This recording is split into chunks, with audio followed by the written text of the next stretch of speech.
ایک گھنا سرسبز جنگل تھا جس میں مختلف قسم کے درخت پودے پھول پرندے اور جانور بستے تھے۔ ہر طرف زندگی کی چہچہاہٹ سنائی دیتی تھی۔ اسی جنگل کے بیچوں بیچ ایک بہت ہی اونچا اور گھنا درخت تھا۔ اس کی شاخیں آسمان سے باتیں کرتی تھیں اور اس کے پتے ہرے بھرے اور چمکدار تھے۔ اس درخت کو سب شاہی درخت کہتے تھے کیونکہ وہ نہایت اونچا اور خوبصورت تھا۔ وہ درخت خود کو جنگل کا بادشاہ سمجھتا تھا۔ وہ ہمیشہ دوسرے درختوں پودوں اور جانوروں کا مذاق اڑاتا رہتا تھا۔ تم لوگ مجھے دیکھو، کتنے خوبصورت پتے ہیں میرے، کتنا لمبا ہوں میں، تم سب تو بس جھاڑیاں ہو زمین سے چمٹی ہوئی، میرے سامنے تمہاری کیا اوقات۔ ایک دن چھوٹے سے کیکر کے پودے نے آہستہ سے کہا، ہم سب کی اپنی اہمیت ہوتی ہے، اللہ نے سب کو ایک مقصد کے لیے پیدا کیا ہے۔ شاہی درخت ہنسا، الفاف، تم جیسے کانٹے دار جھاڑ کا بھی کوئی مقصد ہو سکتا ہے، تم بس زخم دیتے ہو۔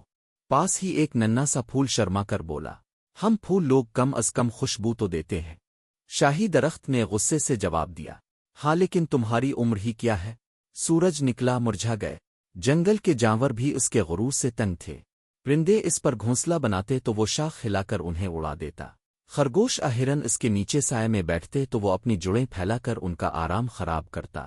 ایک دن ایک بوڑھا مسافر اس جنگل سے گزر رہا تھا۔ دھوپ بہت تیز تھی اور وہ سایہ ڈھونڈ رہا تھا۔ اس نے شاہی درخت کو دیکھا اور اس کے نیچے بیٹھ گیا۔ شاہی درخت نے تنے کو زور سے ہلایا اور کہا، اٹھو یہاں سے، یہ سایہ تمہارے لیے نہیں ہے، جاؤ کسی جھاڑی کے نیچے بیٹھو۔ مسافر حیران ہوا، بیٹا میں بہت تھکا ہوں، تھوڑی دیر سستانا چاہتا ہوں، میں تمہاری آرام گاہ نہیں ہوں، درخت نے غرور سے کہا۔ مسافر اٹھا، آگے بڑھا اور ایک چھوٹے سے درخت کے نیچے بیٹھ گیا جس نے خوش دلی سے اسے سایہ دیا۔ کچھ دن بعد موسم بدلا، آسمان پر کالے بادل چھا گئے، تیز آندھیاں چلنے لگیں اور طوفانی بارش شروع ہو گئی۔ جنگل کے سب جانور، درخت اور پرندے خوفزدہ ہو گئے۔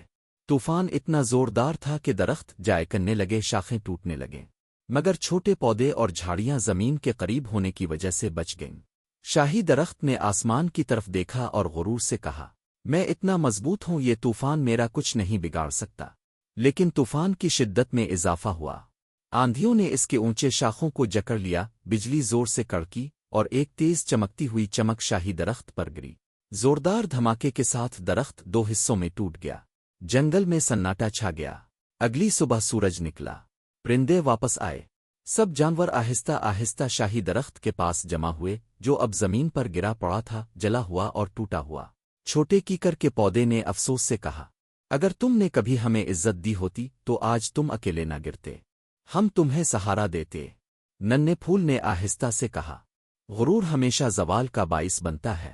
مسافر بھی واپس آیا اور ٹوٹے درخت کو دیکھ کر افسوس سے بولا، جنہیں اللہ بلند کرتا ہے وہ شکر گزار ہوتے ہیں، جو غرور کرتے ہیں وہ آخر کار گرتے ہیں۔ ٹوٹے درخت کی باقی لکڑی سے جنگل کے جانوروں نے بینچ بنا دی تاکہ آنے والے مسافر اس پر بیٹھ کر آرام کر سکیں۔ اس کی باقی لکڑی سے جنگل کے بچے جھولے بناتے، کھیلتے اور خوش ہوتے۔ شاہی درخت کے تنے سے ایک نئی کومپل نکلی۔ وہ کومپل چھوٹی سی تھی، لیکن اس نے جھک کر کیکر کے پودے سے کہا، مجھے سکھاؤ عاجزی کیا ہوتی ہے، میں اب دوسروں کی خدمت کرنا چاہتا ہوں۔ جنگل میں خوشی کی لہر دوڑ گئی۔ سب درخت، پودے اور جانور جان گئے کہ اصل خوبصورتی عاجزی اور خدمت میں ہے، نہ کہ اونچائی اور غرور میں۔